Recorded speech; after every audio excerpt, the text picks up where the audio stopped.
La situation humanitaire au large des côtes libyennes préoccupe la communauté internationale au moment où le Brésil vit la destitution de sa présidente.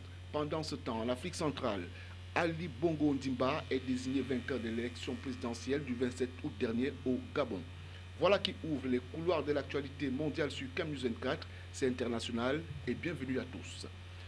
J'accueille sur ce plateau le journaliste consultant et spécialiste des questions internationales qui ne cesse de nous offrir son expertise, Ghislain Kougan. Merci d'avoir accepté l'invitation internationale. Le plaisir est partagé, Donald. Allons donc immédiatement au Gabon où parler de la présidentielle. Ali Bongo réélu pour un deuxième septennat. Le 31 août dernier, le ministère de l'Intérieur a annoncé la victoire du chef de l'État sortant Ali Bongo Ondimba à la présidentielle. Le camp de son rival Jean Ping dénonce une élection volée et du coup, des heurts ont éclaté à Libreville. La réélection d'Ali Bongo à un deuxième mandat ne passe pas auprès des partisans de son adversaire, Jean Ping, qui s'était déclaré vainqueur hier. Ludovic de Foucault. À la télévision gabonaise, le ministre de l'Intérieur égrène les résultats électoraux, province par province, avant de proclamer officiellement la réélection d'Ali Bongo. Est élu Bongo Ondimba Ali avec 177 722 voix, soit 49,80%. Je vous remercie. Avec 49,80% des suffrages, Ali Bongo devance donc son rival Jean Ping, crédité de 48,23%, soit une différence de 5 594 voix. Seulement, la participation s'établit à 59,46%. Mais l'opposition conteste ces résultats. Elle accuse le pouvoir d'avoir manipulé les résultats d'une province en particulier pour assurer la réélection du président sortant. Cette province, c'est le Haut-Ogooué, fief de l'ethnie Téké d'Ali Bongo. Dans cette province, le président réélu est crédité de 95,46% des voix et la participation s'élève à 99,93%, soit plus de 40 points au-dessus de la moyenne nationale. Voilà. 49,80% au niveau national en faveur d'Ali Bongo contre 48,23% pour son rival Jean Ping. Quel commentaire colleriez-vous à ces résultats? Le premier commentaire à faire est simplement qu'il s'agit d'une compétition hautement disputée par les principaux candidats, notamment Jean Ping pour l'opposition et puis Ali Bongo Ondimba pour le pouvoir, tout simplement. Maintenant, je comprends l'autre sens de votre question. Les résultats sont véritablement serrés. Je pense qu'il faut aussi interroger la participation. Moins de 60%. Ça veut dire qu'il n'y a pas véritablement... On a le sentiment aujourd'hui, ce n'est pas un sentiment, c'est un fait d'ailleurs, que sur le continent africain, notamment en Afrique noire, subsaharienne, il y a beaucoup plus ou moins de participation aux élections, qu'elles soient présidentielles, législatives ou municipales, mais beaucoup plus pour ce qui est de l'échéance présidentielle. Alors qu'on voit sur le terrain beaucoup de campagnes électorales, beaucoup de partis politiques qui s'investissent suffisamment dans l'éducation, la formation des militants. Il y en a certains partis politiques même qui arrivent à rassembler l'opposition et même les partis au pouvoir sur la question de la participation à l'élection présidentielle. Beaucoup de candidats de l'opposition qui, par le passé, étaient vraiment de manière radicale sur le boycott de l'élection, des élections, aujourd'hui ont compris l'intérêt de participer. Mais cela ne change pas pour autant qu'on observe toujours qu'il y a une participation faible. C'est vrai, moins de 2%, c'est la différence entre Ali et Jean Ping, mais quand on regarde uniquement le pourcentage, ça peut figer que scléroser la lecture. Moins de 2%, ça fait quand même quelques milliers de candidats, de voix qu'Ali a eu par rapport à Jean Ping. C'est vrai qu'à partir de ce qu'on observe souvent sur le continent, au Tchad, vous avez les 65% de voix, vous avez au Cameroun 85% de voix pour le président de la République, vous avez en Guinée où le président rafle tout. À partir de ce moment, on peut s'interroger sur le cas gabonais. Alors, qu'est-ce qui pourrait expliquer, qu'est-ce qui pourrait bien être au centre de cette crise, c'est-à-dire la contestation de ces résultats? Simplement, on voit en Roland ou alors en filigrane de la contestation. Déjà, il faut préciser que la contestation fait partie du jeu électoral. Maintenant, l'entêtement peut être lu comme le produit de deux systèmes, d'un système dual. Un système qui a produit Ali Bongo et Jean Ping, mais il se trouve qu'après le maniaque du système, qui soit décédé, le père Ali, vous avez les deux produits aujourd'hui qui ont des vues divergentes sur la façon de gouverner le pays. Voilà ce qui crée notamment ce conflit contestataire que l'on observe au Gabon, mais qui, de mon point de vue, est propre au lendemain des élections, encore que les résultats sont trop serrés, ce qui peut amener beaucoup à penser qu'il y aurait tripatouillage. Justement, beaucoup pensent aussi que la crise serait née de la contestation des résultats provenant de la région d'origine du président Bongo. Le Haut-Ogooué. Mais il y a une question qui se pose. Donc maintenant, le président a une région. Il me semble que beaucoup estiment qu'il n'est pas gabonais. Mais curieusement, on estime qu'on conteste les résultats de la province du président. C'est deux choses l'une, qu'on soit sérieux. Ou les Gabonais. Bon, là au moins, ça veut dire qu'il est Gabonais et du Haut-Ogooué. Mais si les Gabonais, justement, comment est-ce qu'on va contester les résultats de sa province d'origine? C'est quand même difficile qu'on vous batte dans votre province d'origine. On estime que... Quelle que soit la nature de l'élection. Non, on estime que la participation a frisé les 100%, on parle de 99%, et que Ali Bongo a eu 95%. Ça se comprend. Donc, qu'on soit un peu cohérent, hein. Si on estime qu'il n'est pas gabonais, puisque l'opposition, que dit Jean Ping, a battu sa campagne d'abord sur le fait que Ali n'est pas ou n'était pas gabonais. Un programme bâti sur l'acte de naissance. L'acte de naissance, en réalité, avec aucune donnée chiffrée, hein. Il parle d'éducation, d'infrastructure. La différence que je qualifierais de fondamentale entre Jean Ping et Ali Bongo au niveau de la campagne, c'est que vous aviez un candidat qui défendait un bilan, qui avait posé des actes qui peuvent être appréciables ou non, et vous en avez un autre qui n'a pas eu forcément un passage reluisant à la Commission de l'Union africaine. Il a travaillé, sauf qu'il a péché parce qu'il n'a pas pu empêcher le drame libyen et ivoirien. Et aujourd'hui, quand on regarde, quand on observe les réseaux sociaux, on se rend compte que ce sont les phrases, les décisions prises par Jean Ping au moment de gérer le conflit ivoirien et libyen qui lui reviennent aujourd'hui en boomerang.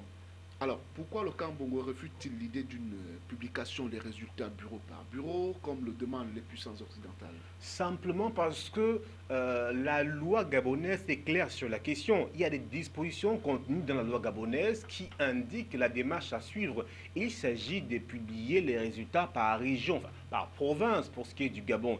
Il n'est mentionné nulle part qu'il faut publier les résultats par bureau. Alors d'où vient-il que la France, avec la communauté, enfin, avec l'Union européenne, décide de transgresser la loi d'un pays à l'effet notamment de demander, à l'effet de satisfaire aux, que dis-je, aux déclarations ou alors aux souhaits d'un candidat qui plus est perdant.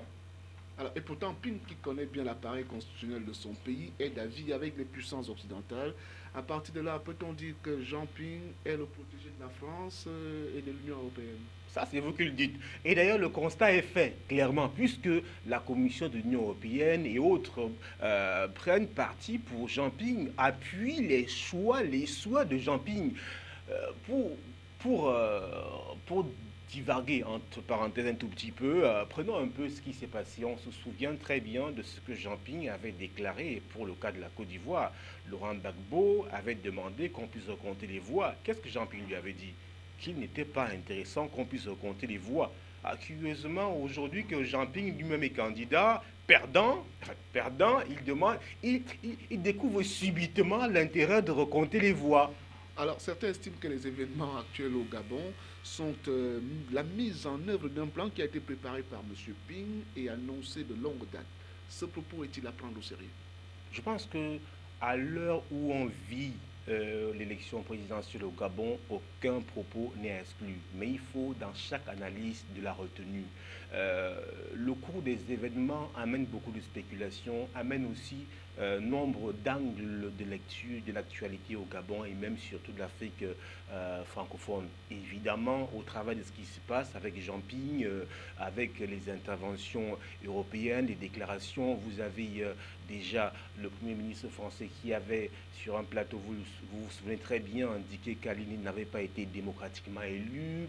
Vous avez aussi le... Démocratiquement élu, c'est très poli. Mal élu. Mal élu, voilà. Vous avez le ministre des Affaires étrangères français, Jean-Marc Ayrault, qui demande à Ali qu'il prenne des positions contre Ali Bongo, dont la messe est dite, les dés sont jetés aujourd'hui. Il faut être myope pour ne pas constater qu'en fait, la France, la communauté internationale, ces ligues contre Ali Bongo. Et je pense que c'est cela qui amène beaucoup à supporter Ali. Nombre de gens qui aujourd'hui sont des fervents défenseurs d'Ali, ce n'est pas parce qu'on apprécie Ali. Je pense que le vrai problème d'Ali aujourd'hui, c'est qu'il fait partie d'une dynastie. C'est qu'en réalité, on veut ne plus écouter le patronyme Bongo. Ce n'est pas forcément la gestion de Ali Bongo qui peut être caractérisée ici de calamiteuse. Non, il s'agit du patronyme. On veut rompre avec les Bongo. Et c'est c'est cette hystérie-là qu'Ali Bongo paye aujourd'hui. Donc ce n'est pas qu'il gouverne mal en réalité. Et nombre d'Africains aujourd'hui ne comprennent pas pourquoi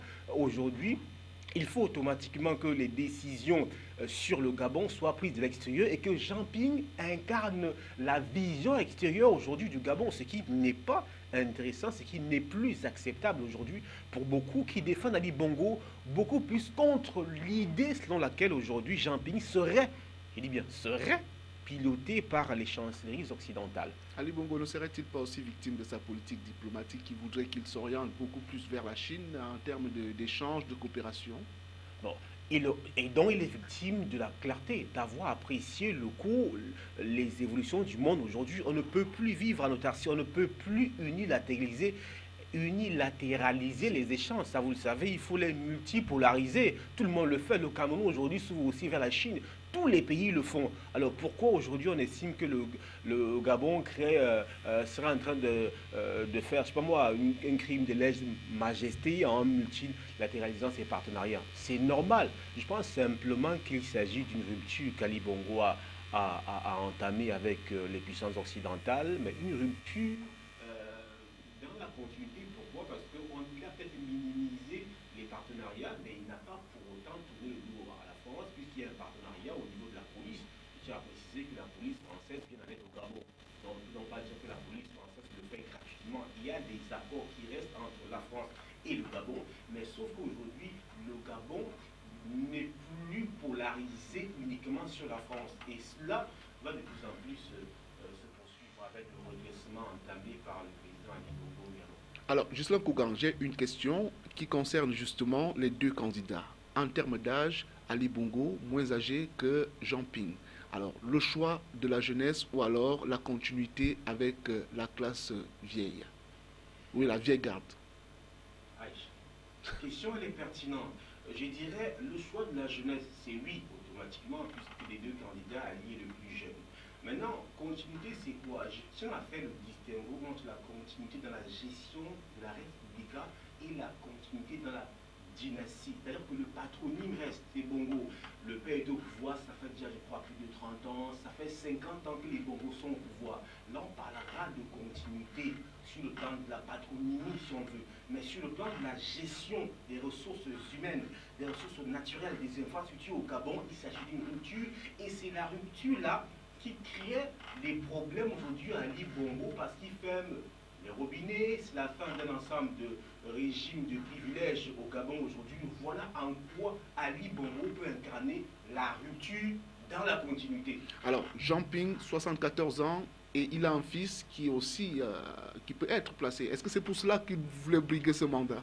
C'est une lecture aussi d'aucuns qui estiment que Jean Ping aujourd'hui a 73 ans. D'ailleurs, il a fait part de ce que si jamais il remportait l'élection présidentielle, il était là pour uniquement un mandat.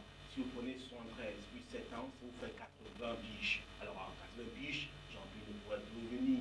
Et alors, qu'est-ce qui devrait suivre? Si on veut continuer dans la même dynamique de dynastie, on peut entrevoir que Jean Ping, 80 biches, se ferait remplacer par son fils. Et on parlera de la dynastie Ping au Gabon. Alors, entre pillage, pyromanie, désordre, mort d'homme au Gabon, finalement, qui va payer la note?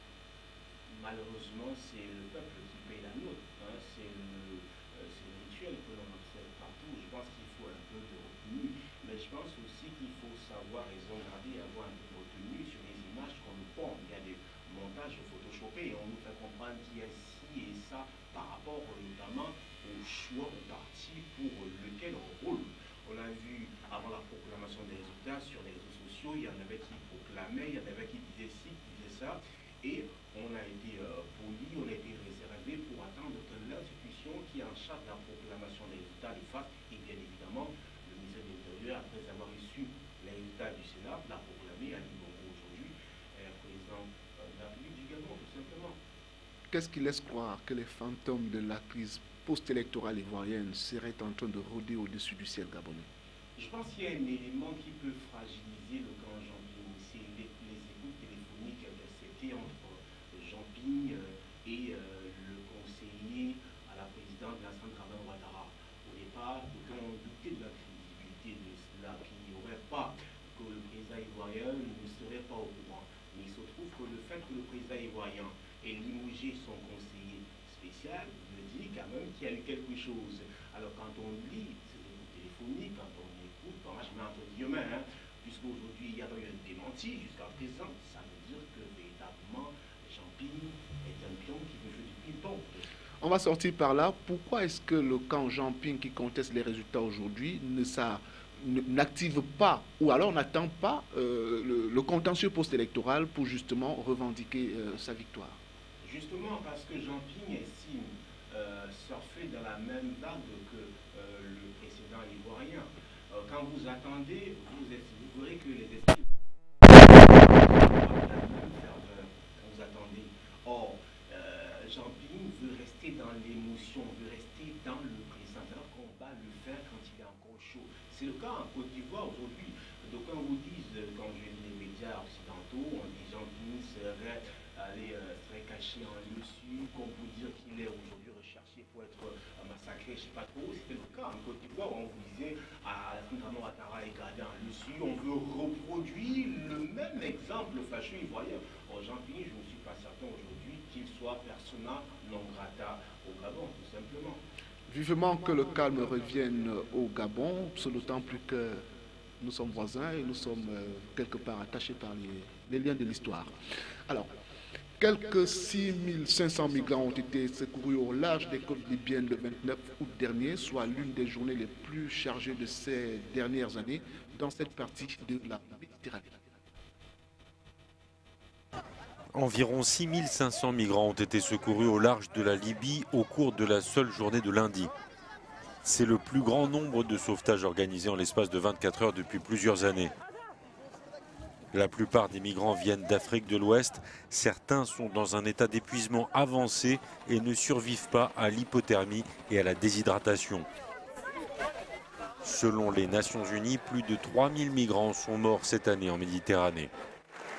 Le ministre polonais des Affaires étrangères a vivement critiqué la gestion de la crise des migrants par la Commission européenne. Witold Waszczykowski dénonce une politique contre-productive. Les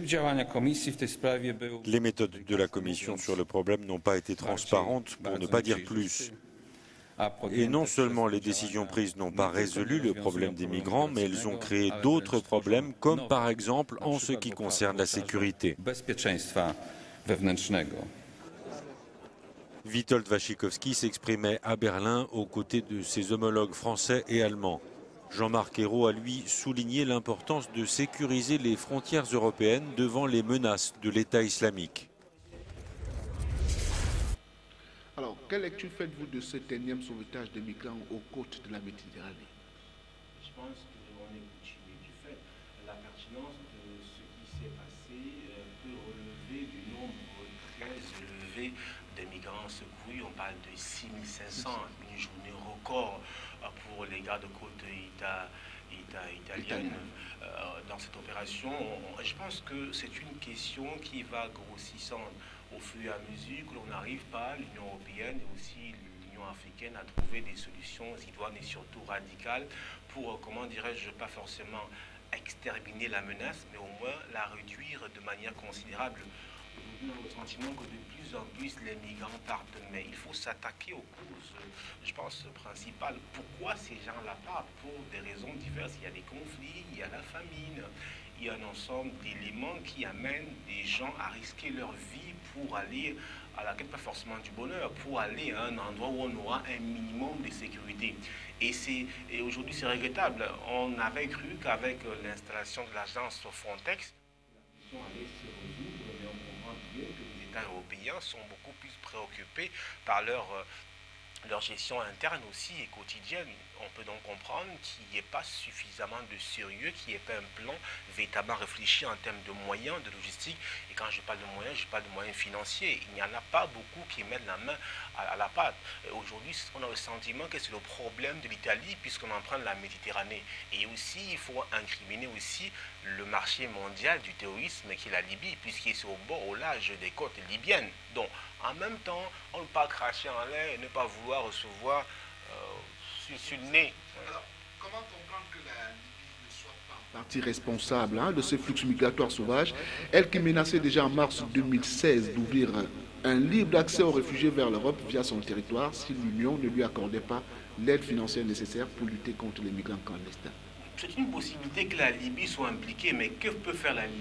Puisqu'aujourd'hui, la Libye est devenue un no man's land. Vous le savez, il y a deux gouvernements en Libye. Finalement, qui dit quoi? La Libye n'est... Qui dit ça? Quelle Libye l'a dit? C'est quel gouvernement? Celui de Tobrouk ou celui de, je sais pas moi, de Benghazi? Il n'y a pas une unanimité. Ils ne sont pas parvenus à avoir un gouvernement d'union en Libye. Alors, quelle Libye parle? La Libye aujourd'hui est incontrôlable. Et donc, quand une zone est incontrôlable, vous avez le trafic, vous avez tout ce qui peut se passer d'illégal dans ce territoire-là. Le problème, en réalité, c'est que quand on parle de la provenance de ces migrants, vous avez l'Afrique de l'Ouest, vous avez la Côte d'Ivoire, vous avez le Mali, vous avez la Guinée, vous avez la Gambie, vous avez aussi le Nigeria. Et déjà, vous avez aussi l'Érythrée. Et automatiquement, il y en a qui vont aussi à partir de la Libye. Moi, le problème, c'est que si on prend les chiffres, c'est vraiment à 800. En juillet, on parlait de 70 000 migrants qui avaient été secourus, qui voulaient traverser. Nous sommes aujourd'hui en août. Je pense qu'on arrive déjà à plus de 100 000 migrants. Et depuis 2014, on a plus de 10 000 morts. D'ailleurs, on précise que lors de la traversée la plus intense de 6 500 que vous évoquiez, il y a une femme enceinte qui a accouché des jumeaux. Par exemple. Et vous avez des mineurs qui traversent, vous avez des femmes enceintes, vous avez des jeunes, donc vous avez toutes catégories confondues. J'ai appris qu'il y a un bébé qui a été escorté par avion. Il y a un avion, un bébé qui est né dans le bateau, qui a été escorté par avion pour une structure médicale en Italie. C'est véritablement lamentable. Comment on ne parvient pas à gérer tout ce flux-là?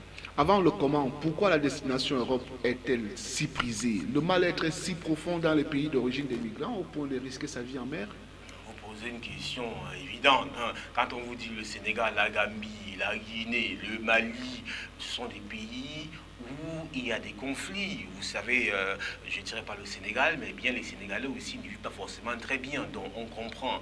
Et si on prend le Nigeria, vous savez qu'il y a Boko Haram, on prend le Mali, vous savez qu'il y a Al-Qaïda au Maghreb et tout cela qui sillonne. On prend la Gambie n'est pas un pays qui se porte bien. On peut donc comprendre le fait qu'il y en a qui veulent partir. Entre ceux qui partent pour des raisons vitales et ceux qui partent pour des ambitions, pour réussir leur vie, tu vois, il est difficile. Le goût de l'aventure. Et là, prime aussi. Donc, et vous avez, je parlais depuis 2014, près de 10 000 morts, et depuis 2016, on parle de 2800 morts. Et comme on l'a évoqué, si rien n'est fait aujourd'hui, ça va continuer. Les gardes-côtes italiennes parlent de 30 opérations par jour, ce qui n'a jamais été réalisé. On parle, je prends un cas spécifique aussi, on parle de 13 000 migrants ont été secourus en une semaine, fin mai. Vous avez 8 000, je crois, 500 qui ont été secourus en l'espace, je crois, de 5 jours au cours du mois d'août passé. Ça veut dire que la demande est forte. Il n'est pas possible pour l'Italie à elle seule de trouver une solution idoine. L'intérêt ou alors la différence, c'est que pour cette vague de migrants-ci, contrairement aux années précédentes, ces migrants, une fois en Italie, restent en Italie. Pour la plupart, ne traversent pas vers le nord de l'Europe. Pourquoi? Parce que les autres pays européens ont mis sur pied des mesures strictes. Vous voyez, ces pays européens ont préféré fermer leurs frontières, alors que quand les migrants arrivent en Italie, contrairement au passé, ne continuent plus. Ça s'arrête là, pour la plupart. Vous comprenez que les pays européens enfermés dans les frontières ne trouvent pas l'intérêt de mobiliser leur argent pour gérer les troubles qu'ils ont créés en réalité. En un mot comme en mille, que feriez-vous comme proposition pour réduire au maximum ces flux migratoires anarchiques et tueurs à la limite? Que l'on commence d'abord à s'interroger aux problèmes au niveau des pays d'origine. Il s'agit d'une politique globale qui doit être mise sur pied dans ces pays, une politique d'encadrement, une politique de sécurité, une politique économique. C'est-à-dire qu'il faut trouver de l'emploi à ceux qui partent. Ça commence par la formation aussi. C'est vrai qu'on ne peut pas limiter, il y en a qui vont toujours chercher à partir, il y a toujours des paresseux. Mais moins on va limiter les dégâts, on va limiter la saignée. Cela part des pays de départ. Deuxièmement, les pays d'arrivée doivent aussi mettre sur pied des... Pourquoi est-ce que quand on parle de partenariat, c'est simplement pour piller les bois? On peut aussi faire des partenariats pour accompagner les Africains qui y vont là-bas. Donc cela part d'une volonté politique mutuelle entre les pays de départ et puis les pays d'accueil. Alors, Justin Kougan, on va peut-être sortir de cette émission en abordant la question brésilienne où la composante de la triple crise économique, judiciaire et politique qui frappe le Brésil a conduit sa présidente sa présidence a donc été destituée. Une procédure qui a abouti à son éviction, mettant ainsi un terme à 13 ans de règne de la gauche dans le plus grand pays d'Amérique latine. Dilma Rousseff a passé son grand oral devant le Sénat brésilien, le point d'orgue de son procès en destitution pour crime de responsabilité en raison de pratiques budgétaires illégales présumées. Des accusations sans fondement qui ne sont qu'un prétexte pour l'évincer, a insisté à nouveau Dilma Rousseff. Elle dénonce un coup d'État en faveur d'un gouvernement usurpateur. Je vous demande d'être juste à mon égard. Je suis une présidente honnête. Je n'ai jamais commis d'acte illégal dans ma vie personnelle ou dans mes fonctions publiques. N'acceptez pas ce coup d'État, car au lieu de résoudre la crise brésilienne, il va l'aggraver. Dans les tribunes du Sénat, l'ancien président Lula, des ministres et un chanteur populaire étaient venus apporter leur soutien à la présidente. Pour Dilma Rousseff, ce procès en destitution menace les avancées sociales de ces dernières années et la démocratie. Encore une fois, aujourd'hui, les électeurs qui ont voté pour moi voient leurs souhaits bafoués. Notre démocratie est mise en danger pour protéger les intérêts de l'élite politique et économique. Le vote des sénateurs brésiliens pourrait avoir lieu ce mardi. La majorité des 2 tiers est requise pour entraîner la chute définitive de Dilma Rousseff, qui serait alors officiellement remplacée par son ancien vice-président, Michel Temer. On va se poser une petite exégèse, Justin Kougan, en interrogeant l'origine de cette procédure de destitution. C'était laquelle? Il s'agit, elle est accusée de maquillage de compte en 2014 et on estime que c'est après avoir menti le peuple. C'est vrai que ce n'est pas forcément fondé. En réalité, quand vous gouvernez, on dit que vous avez le devoir de transparence. Vous devez informer le peuple qui vous a élu, puisqu'en réalité, le président de la République est une institution. En réalité, il a été voté pour des gens. Alors, il doit informer des gens. Alors, il est, dans ce qu'il est reproché, établi que Dilma Rousseff a maquillé les comptes publics en 2014. En fait, elle n'a pas dit la vérité aux citoyens brésiliens. Et on estime que c'est cette vérité qu'elle a cachée. Il y avait un déficit budgétaire en clair, pour parler juste. Elle n'a donc pas relevé que l'État était déficitaire, enfin le montant déficitaire, et elle a été réélue. Beaucoup estiment que si elle avait dit peut-être la vérité au peuple brésilien, rien ne garantit qu'elle aurait été élue. Mais aussi, rien ne garantit qu'elle n'aurait pas été élue. Donc, alors était-ce suffisant pour la destituer? La question se pose. Est-ce que c'est suffisant? Je pense que pas forcément. Je pense qu'il faut plutôt interroger l'environnement, l'opportunité. Est-ce que si il faut prendre cela dans un environnement global, le Brésil traverse une crise économique, une récession économique intéressante. Et c'est justement l'ambiance-là, difficile-là, qui a beaucoup plus pesé dans la balance. Autrement, est-ce que si le Brésil avait une situation économique plus intéressante, comme on l'a dit il y a cela de 3 ans, 6e puissance économique mondiale, est-ce qu'on serait arrivé à ce niveau? On peut en être sceptique. Donc tout cela conjugué avec l'environnement politique morose du Brésil a peut-être grossi cette dérive-là, parce que ce n'est pas un crime en réalité. Et beaucoup de présidents l'ont fait. Mais sauf que ces présidents-là, peut-être, n'avaient pas pour opposant, c'est Michel Temer qui finalement est le talon d'Achille de Dilma, ou alors n'avait pas en face d'eux des opposants aussi tenaces, et surtout n'avait pas avec eux l'environnement qui, faut-il le préciser, est vraiment critique au Brésil aujourd'hui. C'est vrai qu'on ne peut plus écouter la voix du peuple qui est quand même descendu dans les rues pour contester la destitution de Dilma Rousseff. Alors, une fois écarté du pouvoir, peut-on s'attendre à un procès post-destitution? Je pense qu'elle est déjà déchue, on dirait programmée pour être déchue. Maintenant, est-ce qu'on verra? Et je pense que très souvent, le président qui est là, il va assurer l'intérim, en attendant qu'on aille vers une nouvelle élection présidentielle. Mais est-ce qu'on peut s'attendre à des poursuites contre Dilma Rousseff? C'est une possibilité, parce qu'il était question dans cet acharnement de mettre en mal le régime, le clan Lula da Silva. Vous savez très bien que Dilma Rousseff est la protégée de Lula, la puissante droite, qui était président avant et qui a donc porté Dilma vers les cimes du pouvoir. Et d'ailleurs, il y a ce scandale Petrobras dans lequel l'ancien président Lula est impliqué, et Dilma, pour éviter à Lula cela, l'avait ramené comme directeur de son cabinet. Donc aujourd'hui qu'elle est déchue, vraiment, la suite des événements va nous édifier sur ce qui allait faire.